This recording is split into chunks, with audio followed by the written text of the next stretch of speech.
एकनाथ शिंदे जे आहेत हे संरक्षण मंत्री पण मागू शकतात, राष्ट्रपती पद मागू शकतात. शेवटी दिल्लीने डोळे वटारले की त्यांना गप्प बसावं लागेल.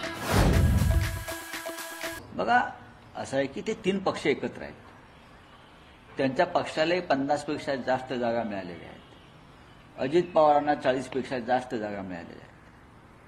त्यानंतर देवेंद्र फडणवीस यांच्या पक्षाला 132पेक्षा जास्त जागा आलेल्या आहेत.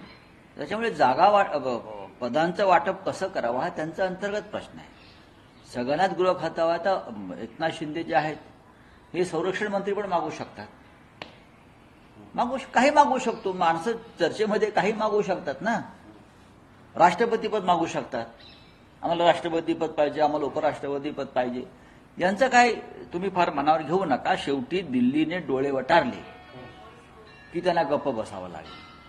मग अजितदादा असतील किंवा एकनाथ शिंदे असतील, हे स्वाभिमानी, त्यांचा स्वाभिमान जो आहे महाराष्ट्राचा अभिमान आहे तो राहिलेला नाही. हे शरणागत आहेत आणि त्याच्यामुळे त्यांना जे हवं आहे ते मागतील. नाही मिळालं तरी सरकारमध्ये पडून राहतील. त्यांना दोन ऑफर आहेत, केंद्रातलं मंत्रीपद आणि राज्यातलं उपमुख्यमंत्रीपद. त्यांना जे हवं आहे ते त्यांना कधीच मिळणार नाही.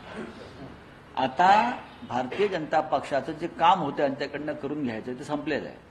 त्यांनी महाराष्ट्र कमजोर केला. त्यांनी शिवसेना आणि राष्ट्रवादी काँग्रेससारखे पक्ष तोडण्यास यांच्याकडून मदत घेतली, त्यांचा वापर केला. आता त्यांचं कार्य संपलेलं आहे. भविष्यामध्ये ह्या दोघांचे पक्ष फोडले आणि भारतीय जनता पक्षानं आपलं बहुमत स्थापन केलं तरी कोणाला आश्चर्य वाटणार नाही.